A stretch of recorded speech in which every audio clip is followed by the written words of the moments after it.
Hello, इसको बात करते हैं टाटा पावर कंपनी की। ₹125 का स्टॉक है हमारे सामने। 3% से ज्यादा की ग्रोथ यहाँ पर हुई है। जब बाजार में एक वीकनेस दिखाई दी है, हमें आज के दिन में गिरावट हुई है।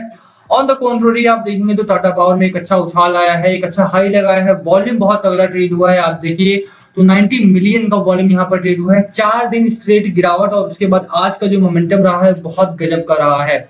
बाजार ने अच्छा रिस्पॉन्ड किया है टाटा पावर से जुड़ी खबरों का, और यहाँ पर टाटा पावर एक अच्छा खासा भागता हुआ दिखाई दिया है। बात करेंगे इस वीडियो में कि टाटा पावर के यहाँ से एक अच्छी रैली में आ सकता है, आगे के टारगेट्स क्या होने चाहिए, क्या आगे भी गिरावट जैसा कुछ हो सकता है यहाँ पर या नहीं, क्या खरीदारी करके चले स्टॉक में या बेच दें स्टॉक को जैसे लॉस रिकवर होता है, क्या करना है क्या नहीं करना है, सब कुछ बात करेंगे। चलिए शुरू करते हैं। और उससे पहले अगर आप चैनल पे नए हो तो प्लीज चैनल को सब्सक्राइब कर दो and hit that bell icon ताकि आपको नोटिफिकेशन मिल सके। चलिए स्टार्ट करते हैं।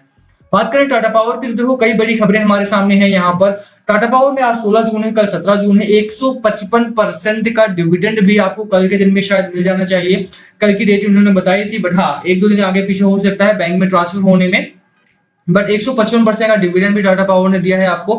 प्राइवेट सेक्टर की कंपनी होने के बावजूद भी अगर कोई कंपनी आपको डिविडेंड बांट रही है तो इससे अच्छा कुछ भी नहीं हो सकता है। एक साल में इस कंपनी ने आपको मोर देन 197% का रिटर्न दिया है, जो कि काफी बड़ा रिटर्न है अगर आप नॉर्मल कंपेयर करें तो एक साल में 197% का रिटर्न, और साथ में आप देखिए 155% का डिविडेंड आपको मिल जाएगा कल के दिन में। तो काफी अच्छा ट्रैक रिकॉर्ड रहा है। खरीदारी करने की सलाह हमारी पहले भी थी, अभी भी है। टाटा पावर जिस एक फ्रंट पर, जिस एक कंपनी में, जिस एक बिजनेस मॉडल में काम करती है वो बहुत ही बेहतरीन है यहाँ पर, और इसी की वजह से लगातार बड़े ब्रोकरेज हाउसेस की तरफ से भी बाय कॉल यहाँ पर आते रहे हैं।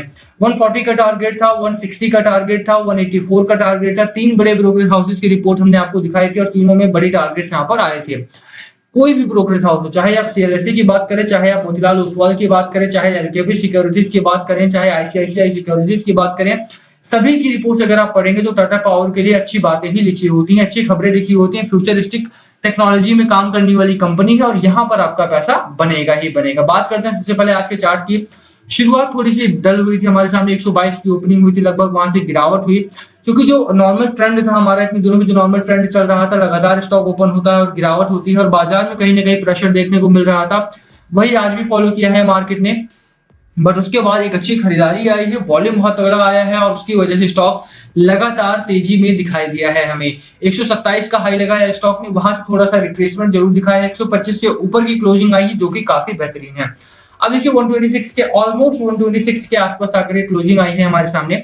तो अच्छी खबरें तो है बाजार में, बाजार रिस्पॉन्ड भी कर रहा है। जैसा हमने पहले भी आपको इन्फॉर्म किया था, टाटा पावर में कई बड़े ऑर्डर्स बैक किए हैं। जीई पावर में 3 बड़े ऑर्डर्स आए हैं टाटा पावर और जीएसडब्ल्यू वगैरह को अपग्रेड करने के लिए। तो कहीं ना कहीं आप देखेंगे तो टाटा पावर जो है वो अच्छे फॉर्म में काम कर रहा है रिन्यूएबल सेक्टर में, जैसा इंडिया का गोल भी था। और वहां पर टाटा पावर के पास सभी फ्रंट पर है। सभी फ्रंट पे होने का मतलब है कि विंड एनर्जी भी है इनके पास, हाइड्रो पावर भी है इनके पास, ये सोलर में भी काम करते हैं। जितने भी हो सकते हैं आयाम, उन सभी आयामों में टाटा पावर एनर्जी डेवलप कर रहे हैं, एनर्जी प्रोड्यूस कर रहे हैं। साथ ही साथ गुजरात में जो बड़ा सीजीपीएल के साथ मर्जर था, एक्वाजिशन था, वो भी उनका करना है, जहां से कंपटीशन कमीशन ऑफ इंडिया की तरफ से उसको भी अप्रूवल मिल गया है। ओडिशा में वेस्को का जो एक मर्जर था उसके लिए भी सीसीआई ने अप्रूव कर दिया है। तो कहीं ना कहीं अच्छी खबरों की बदौलत अब यहाँ पर एक अच्छा मोमेंटम देखने को मिल सकता है। बात कर लेते हैं सबसे पहले चार्ट की कि चार्ट हमारा क्या कह रहा है। तो देखो गिरावट हुई, स्टॉक में गिरावट होनी भी थी। आप देखिए बहुत अच्छी तेजी आई यहाँ पर। उसके बाद ये कैंडल हमारी आउट ऑफ बॉलिंजर बैंड थी, ये कैंडल हमारी आउट ऑफ बॉलिंजर बैंड थी। और जब भी इस तरह की कैंडल्स बनती हैं तो आपको पता होना चाहिए कि स्टॉक अब रिट्रेस करेगा, स्टॉक अब गिरावट में आएगा ही आएगा, और वही हुआ भी। स्टॉक में गिरावट आई। आप देखिए कि जब स्टॉक गिरावट में आया हमारा, उस टाइम पर आरएसआई हमारा ओवरबॉट जोन में था, और उसके बाद जब गिरावट हुई तो कहीं ना कहीं डाउनवर्ड गया हमारा, और अब दोबारा से ये ओवरबॉट जोन की तरफ बढ़ा है।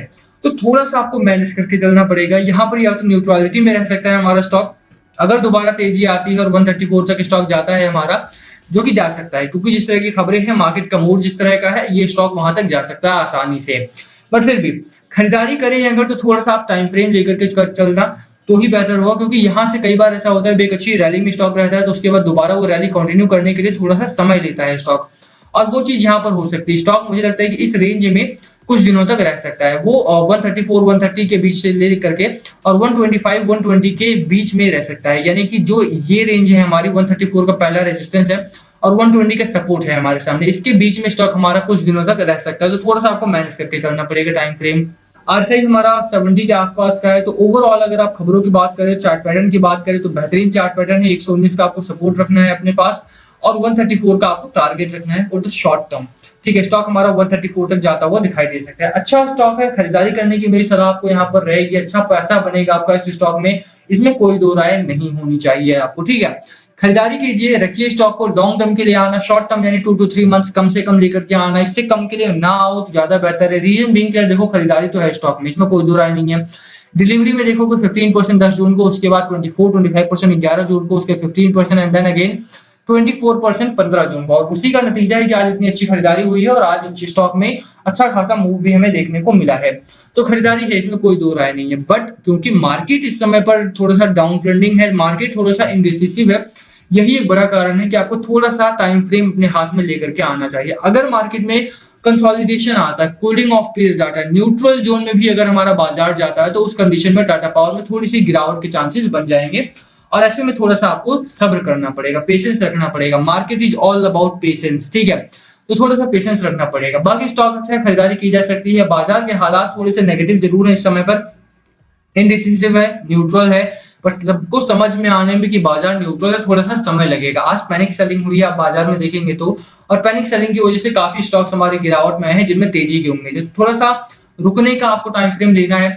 बाकी एफआईआई और डीआईआई की बात करें तो कल के दिन में डीआईआई ने बिकवाली यहाँ पर की थी बाजार में। एफआईआई एफपीआई ने खरीदारी जरूर की है, अच्छी खरीदारी है कल के दिन में, और उसी का नतीजा है आप देखेंगे कि बाजार अच्छा चला था हमारा। कल का बाजार भी ठीक था, आज का बाजार भी मैं कहूंगा कि यहाँ पर थोड़ा प्रेशर मिला है देखने को। और रियलिटी हो गया, पावर हो गया, या कंज्यूमर सेक्टर हो गया, या हैवी इंडस्ट्रीज हो गई, इनमें 1% से ज्यादा की गिरावट आई है। बट मार्केट इंडिसिसिव होने के बावजूद भी पैसा बाजारों में है, लोग अभी भी इन्वेस्ट कर रहे हैं क्योंकि खबरें अच्छी हैं। बाजार को देखेंगे तो कोरोना वायरस की वजह से गिरावट हुई थी, अनलॉक प्रक्रिया शुरू हो गई, कोविड अंडर कंट्रोल है ऑलमोस्ट हमारा, मोस्ट ऑफ द प्लेसेस में यहाँ पर अनलॉक की प्रक्रिया शुरू हो गई है, चीजें बैक टू नॉर्मल आ रही हैं, तो उसका फर्क पड़ेगा मार्केट के ऊपर। थोड़ा सा आप देखिए कि जब लोग ना दो मेंटालिटी के हैं, एक तो जो लोग खाली थे उन्होंने सोचा मार्केट में पैसा लगा के देखा जाए, एक तो वो लोग आए थे, दूसरे वो लोग भी थे कि यार मार्केट का क्या भरोसा, यहाँ पर अभी लॉन्ग टर्म के लिए रुकते हैं क्योंकि जॉब्स वगैरह नहीं है हाथ में, तो लॉन्ग टर्म के लिए मार्केट में रुकने के लिए। तो जो लोग थोड़े समय के लिए आए थे कि छुट्टियां पड़ी हैं, चलो मार्केट में कुछ करके देख लेते हैं, हो सकता है कुछ हो जाए, वो लोग अब निकलेंगे यहाँ से। जो लोग लॉन्ग टर्म के लिए आए थे वो लोग यहाँ पर रुकेंगे। तो थोड़ा सा पेशेंस रखना पड़ेगा। टाटा पावर में असली प्लेयर्स आएंगे और स्टॉक भागेगा आपका। ठीक है, तो खरीदारी करने की मेरी सलाह है। 140 का शॉर्ट टर्म का टारगेट है, 184 का लॉन्ग टर्म का टारगेट है। बने रहने की सलाह मेरी रहेगी। बाकी लास्ट कॉल आपका होना चाहिए, बाय करना है, सेल करना है या होल्ड करना है, क्या है आपकी स्ट्रैटेजी इस स्टॉक को लेकर के, प्लीज कमेंट करके शेयर करना। वीडियो यहीं खत्म करते हैं। पसंद आए तो लाइक करना, चैनल पे नए हो तो सब्सक्राइब किए बिना मत जाना। Thank you for watching and please comment लो अगर कुछ पूछना हो तो।